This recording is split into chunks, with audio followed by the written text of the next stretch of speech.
যদি জামাত স্বীকার করে, ভুল স্বীকার করে ৭১-এর ভূমিকা নিয়ে, তাহলে জামাত কিন্তু বিরাট একটা জনগোষ্ঠীর সঙ্গে নিজেদেরকে ঐক্যবদ্ধ করার একটা প্রথম পদক্ষেপ ফেলতে পারবে। যদি বিএনপি তারেক রহমান বঙ্গবন্ধুর মাজার জিয়ারত করে আসেন নির্বাচনের আগে, আমি মনে করি বিরাট একটা জনগোষ্ঠী তারেক রহমানকে তাদের নেতা মনে করবে। প্রিয় দর্শক, নির্বাচন আর মাত্র বলতে গেলে 5 দিন অঙ্কের হিসাবে, কিন্তু বাস্তবে 4 দিন। কারণ 4 দিন পরে আপনি আর শেষ দিন কোনো প্রচারণা করতে পারবেন না।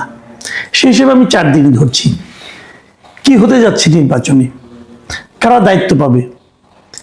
আমরা যদি ভোটের আগের হিসাবগুলো দেখি, তাহলে বিএনপির সঙ্গে জামায়াতের টিকে থাকারই কোনো সুযোগ নাই। বিএনপির ভোট 30% উপরে আমরা দেখেছি বরাবরই, 32, 33, 40% পর্যন্ত ভোট বিএনপি পায়। জামাত পায় কত শতাংশ?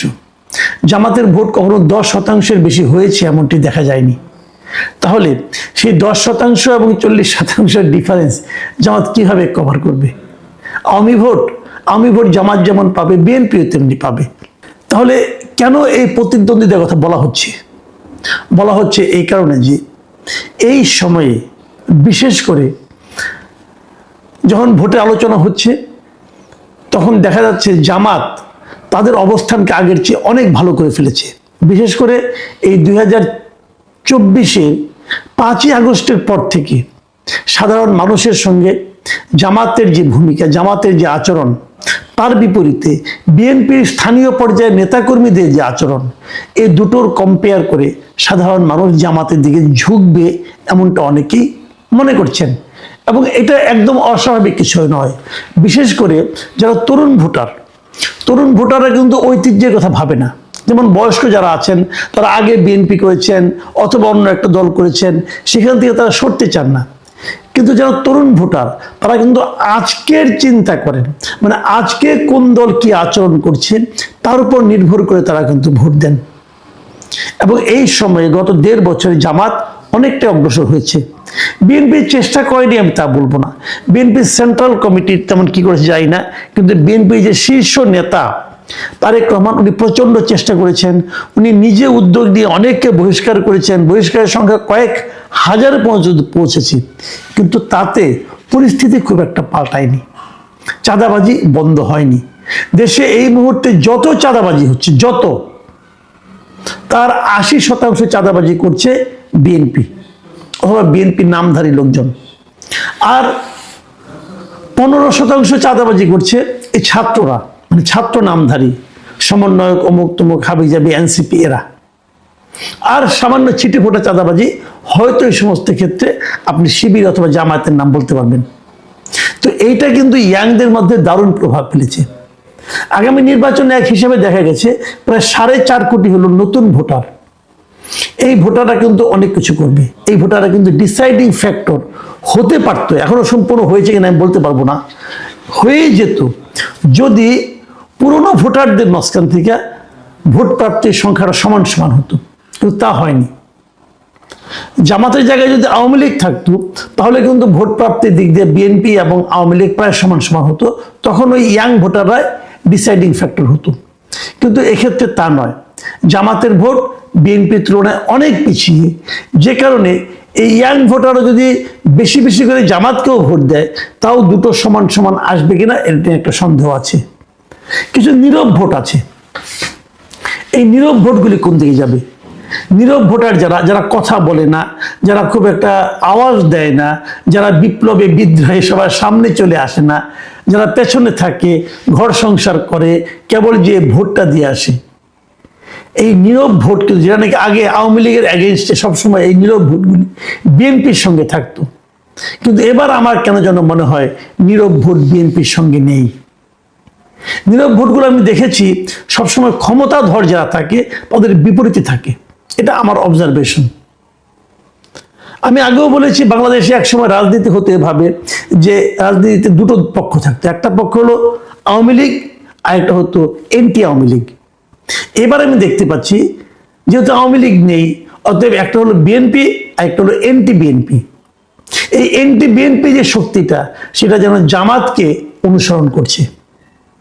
কাজেই যারা খুব নিশ্চিন্তে ভাবেন যে না জামাত 7% ভোট নিয়ে 8% ভোট নিয়ে আমাদের 35% কিভাবে ওভারকাম করবে, তারা যদি অনেক ভালো করে ডাবল পাবে, ডাবল পারলে 15% হবে, 3 গুণ পাবে তাহলে 21% হবে, তবু তো আমাদের সমান হয় না। এটা ভেবে যারা শান্তি পাচ্ছেন এবং খুব স্বস্তিতে আছেন তাদেরকে আমি একটা উদাহরণের কথা বলি। দেখুন, আপনাদের বলবেন যে জামাত তো কখনোই এর আগে আপনার 15টা 20টা ম্যাক্সিমাম এরকম সিট পেত, কিন্তু আপনারা মাথায় রাখবেন শ্রীলঙ্কায় যে দলটা এখন ক্ষমতায় আছে তারা কিন্তু 2020 সালের নির্বাচনে মাত্র 3টা আসন পেয়েছিলেন। এবার তারা 159টার মতো আসন পেয়ে ক্ষমতায় চলে এসেছেন। ফিগারটা আমার ঠিক খেয়াল নেই, এরকমই হবে। তারা ক্ষমতায় এসেছেন মাত্র 4 বছরের মাথায় 3টা থেকে ক্ষমতায় আসার মতো আসন তারা পেয়েছেন। কিন্তু কাজেই ওই পুরনো ইতিহাস ধরে বসে থাকলে ধোঁকা খেতেও পারেন, ধোঁকা খেতে পারেন। বিএনপিকে অবশ্যই ভুগতে হবে চাঁদাবাজি, দখলদারিত্ব, গণমামলা এগুলো নিয়ে।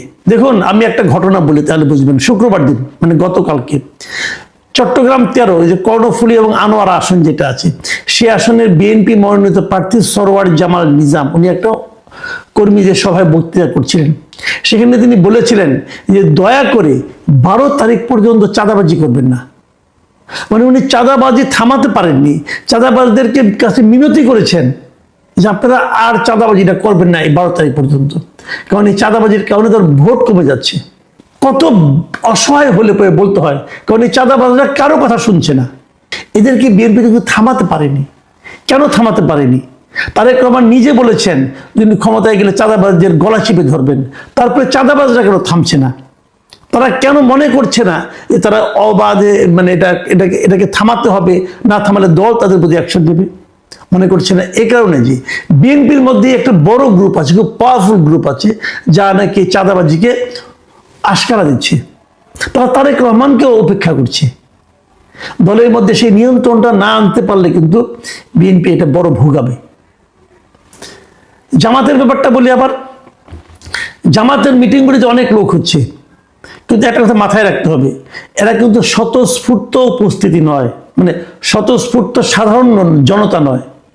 বলা হয়ে থাকে যে জামাতের যারা কর্মী তারাই সমর্থক, তারাই ভোটার। কাজে জামাতের জনসভায় অনেক লোক দেখে বিভ্রান্ত হওয়ার কিছু নেই। জামাতের ভোটার ঐক্য এটাই। এটা আগেও বলা হতো, এখনো বলা হয়। কিন্তু এর বাইরে আছে নীরব ভোটার। এখন নীরব ভোটাররা কিন্তু ফ্ল্যাকচুয়েট করে খুব দ্রুত। আজকে আছে, কালকে নেই। আজকে জামাতের একটা নেতা একজন একটা বক্তব্য দেবে, এটা দেখে দেখবেন কালকে আর জামাতের সঙ্গে তারা নেই। এরকম কিন্তু হতে থাকবে। জামাতের নেতাদের শেষ দিকে আমি যতটুকু দেখেছি নানা ধরনের এলোমেলো কাণ্ড কারখানা। ঢাকা 17 আসনের ডক্টর খালেদুজ্জামান সাহেব সেনানিবাসে ঢুকতে গিয়ে যা করেছেন, এটা কিন্তু জামাতের ভোট অনেক কমিয়েছে। ওই নীরব ভোটাররা কিন্তু সরে গেছে।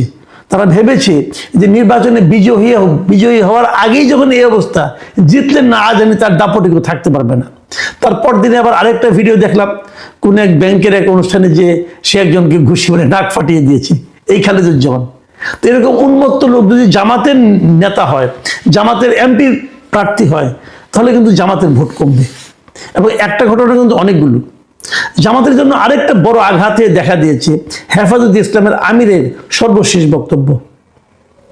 তিনি কিন্তু বলেছেন যে জামাতে ভোট দিলে ঈমান থাকবে না, জামাতে ভোট দেওয়া হারাম, এগুলো কিন্তু উনি বলেছেন। জামাত এটাকে কিভাবে কাউন্টার করবে আমি জানি না। এখনো জামাতের কাছ থেকে সে ধরনের কোনো কাউন্টার আমরা পাইনি। অনেক ইসলামী মানে আলেম যারা আছেন তারা জামাতে ইসলামকে ইসলামী মনে করেন না। কাজে এই বেহেশতের টিকিট বিক্রিটা জামাতের জন্য শুরুতে কিছুটা ভালো ফল দিলেও যারা নাকি একটু সচেতন চিন্তা ভাবনা করেন তাদের কাছে এটা কিন্তু খুবই নেগেটিভ হিসেবে আবির্ভূত হবে। বিশেষ করে নীরব ভোটার যারা, তাদের কাছে কিন্তু এটা খুব নেগেটিভ হিসেবে আসতে পারে। সবশেষ যে জায়গাটা আমি বলবো সেটা হলো আওয়ামী ভোটার। আমি বারবার বলেছি যে আওয়ামী ভোটই নির্ধারণ করবে এই নির্বাচনের ফলটা কোন দিকে যাবে। আওয়ামী লীগ এবার ইলেকশনে নেই, বাট তাদের ভোটটা তো কোথাও না কোথাও যাবে। কার কাছে যাবে? অনেকে ভাবতেন যে আওয়ামী লীগের অনেকে হয়তো ভোটই দেবেন না, ইদানিং এই ধারণাটা আমার একটু একটু চেঞ্জ হচ্ছে এই কারণে, যেহেতু আওয়ামী লীগের কেন্দ্রীয় পর্যায় থেকে, আওয়ামী লীগ থেকে দলীয়ভাবে কোনো সিদ্ধান্ত দেওয়া হয়নি, সেহেতু আমার মনে হচ্ছে যে আওয়ামী লীগের লোকেরা হয়তো ভোট দিতে যেতে পারেন। যদি যায়, তারা কাকে ভোট দিবে? এই ভোটগুলি এখনো অনিশ্চিত। কে কতটা দখল করতে পারবে তার উপর নির্ভর করবে। কতটা ভোট তারা আওয়ামী লীগের কাছ থেকে আদায় করতে পারবে তার উপর নির্ভর করবে। আদায় করবেন কিভাবে? আদায় করার কঠিন এই কারণে যে জামাত আদায় করার একটা চান্স ছিল, কারণ আমরা দেখেছি 24 অগাস্টের পর থেকে জামাত বিভিন্ন জায়গায় আওয়ামী লীগদের যারা নেতাকর্মী আছে তাদেরকে নানাভাবে হেল্প করার চেষ্টা করেছেন, প্রশ্রয় দেওয়ার চেষ্টা করেছেন, আশ্রয় দেওয়ার চেষ্টা করেছেন, বিএনপি চাঁদাবাজদের হাত থেকে রক্ষা করার চেষ্টা করেছেন। ওই ক্ষেত্রে গণমামলা টামলা করে বিএনপি নেতাকর্মীরা যেভাবে আওয়ামী লীগের মন বিষিয়ে তুলেছিল, তার বিপরীতে জামাত একটা ইতিবাচক ভূমিকা ছিল। কিন্তু সেটা নষ্ট করেছে জামাত এনসিপির সঙ্গে জোট করে। কারণ আওয়ামী লীগের লোকেরা দেশে সবচেয়ে বেশি যাদেরকে ভয় পায়, ঘৃণা করে, যাদের প্রতি তারা এক ধরনের ক্রোধ অনুভব করে, সেটা হচ্ছে এনসিপি। এনসিপি যখন জামাতের সঙ্গে যুক্ত হয়েছে, তখন তাদের কাছে মনে হয়েছে এনসিপি যে আওয়ামী লীগের কার্যক্রম নিষিদ্ধ করার জন্য আন্দোলন করেছে, সেই আন্দোলনে তাহলে জামাতই ছিল আসলে। এই মনোভাবটা আমি মনে করি জামাতের প্রতি আওয়ামী ভোটারদেরকে একটু আশাহত করে তুলবে, নেগেটিভ করে তুলবে। তারপরেও জামাতের জন্য এটা পরামর্শ, তারা কিন্তু এটাকে ওভারকাম করতে পারে একটা ছোট্ট কাজ করলে।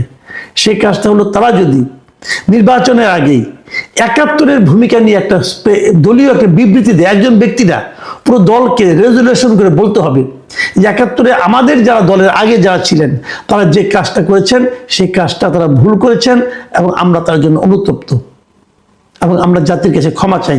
জাস্ট এই 3টা লাইনে একটা স্টেটমেন্ট দিলে আমি মনে করি জামাতে আওয়ামী ভোট রাতারাতি অনেকটাই বাড়তে পারে। বিশেষ করে মুক্তিযুদ্ধের সপক্ষের যে ভোটগুলো, সেগুলো তাদের এখানে কিন্তু যেতে পারে। অনেকের মধ্যে দ্বিধাটা আছে, জামাত যা করছে ভালোই তো করছে, কিন্তু তাকে কি করে ভোট দিই, তারা তো আবার দেশটাকে পাকিস্তান বানিয়ে দিবে, এই ধরনের চিন্তা কিন্তু অনেকের মধ্যে আছে। কাজে ওই কাজটা করলে এটা হয়তো তাদের জন্য ইতিবাচক হতে পারে। পরামর্শ যখন দিলাম তখন বিএনপির জন্য একটা দেই। আমি ছোট মানুষ, আমার পরামর্শ গ্রহণ করতে হবে এমন কোনো কথা নেই, কিন্তু আমি মনে করি এটা আমার দিক থেকে যে যদি বিএনপি তার নীতি পরিবর্তনের দরকার নেই, বিএনপি যদি আওয়ামী ভোটকে পেতে চায়, আওয়ামী লীগের ভোটকে যদি বিএনপি পেতে চায়, বিএনপির একটা খুব সহজ উপায় আছে। এমনিতেই তারা বেশ কয়েকদিন ধরে মুক্তিযুদ্ধের পক্ষে কথা বলছে এবং তাদের পক্ষে কথাটা বলা খুব সহজ, কারণ জিয়াউর রহমান তাদের দলের যে প্রতিষ্ঠাতা, তিনি তো মুক্তিযুদ্ধের একজন সেক্টর কমান্ডার ছিলেন, বীরুত্তম ছিলেন। এটা তো খুবই সহজেই তারা এটা মুক্তিযুদ্ধের পক্ষে বলতেই পারে, এটা ব্যাপার না। আরেকটা কাজ যদি তারা করেন তাহলে তারা আওয়ামী লীগের ভোটগুলি পেতে পারেন। অনেকে কিন্তু এরই মধ্যে আমি দেখেছি যে জয় বাংলা করে বলে তারা ধানের শীষে ভোট চাচ্ছে এবং এটাকে তারা বিএনপি এনকারেজ করছে। বিএনপির জন্য সামান্য একটা কাজ করতে হবে। সবচেয়ে ভালো হতো যদি বিএনপির দিক থেকে বলা হতো যে বিএনপি যত মামলায় বিএনপি বাদী আছে, মানে আওয়ামী লীগের বিরুদ্ধে যে গণমামলাগুলো, এগুলির বিরুদ্ধে যতগুলি মামলাতে বিএনপির লোকজন বাদী হয়েছে সেই মামলাগুলোতে উঠিয়ে নেওয়া, এটা হতে পারতো ভালো, কিন্তু সেটা করা এখন আর সম্ভব না। ওই লাইনে যাওয়ার দরকার নেই। বিএনপি একটা কাজ করতে পারে, তারেক রহমান অনেকের মাজারই তো জিয়ারত করছেন, উনি কিন্তু বঙ্গবন্ধুর মাজারটা জিয়ারত করতে পারেন। সিম্পল একটা কাজ করতেই পারেন মুক্তিযুদ্ধের মহানায়ক হিসেবে। বিএনপিতে আওয়ামী ভোট বেড়ে যাবে। সিম্পল 2 দলের জন্য যেটা পরামর্শ দিলাম, আমার পরামর্শ গ্রহণ করার কোনো দরকার নাই, আমার এই পরামর্শকে সিরিয়াসলি নেওয়ারও কোনো দরকার নেই, আপনাদের ইচ্ছা। আমি একজন সাধারণ নাগরিক হিসাবে আমি ভোটের অঙ্কের হিসাবটাকে মেলানোর জন্য অথবা অঙ্কের হিসাবটাকে মানে আপনার বেগবান অথবা স্থবির করার জন্য আমি যেটাকে মনে করি আমার হিসাব মতো আমি 2টো পরামর্শ দিলাম। মানা না মানা আপনাদের ব্যাপার। তবে আমার একটা লক্ষ্য আছে। আমি কেন এটা বললাম? আমার লক্ষ্যটা হলো আমি আসলে একটা ঐক্যবদ্ধ জাতি চাই। আমি মনে করি কোনো জাতি অগ্রসর হতে পারবে না যদি তারা বিভক্ত থাকে।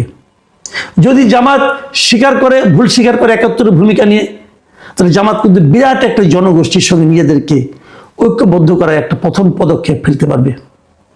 যদি বিএনপি তারেক রহমান বঙ্গবন্ধুর মাজার জিয়ারত করে আসেন নির্বাচনের আগে, আমি মনে করি বিরাট একটা জনগোষ্ঠী তারেক রহমানকে তাদের নেতা মনে করবে।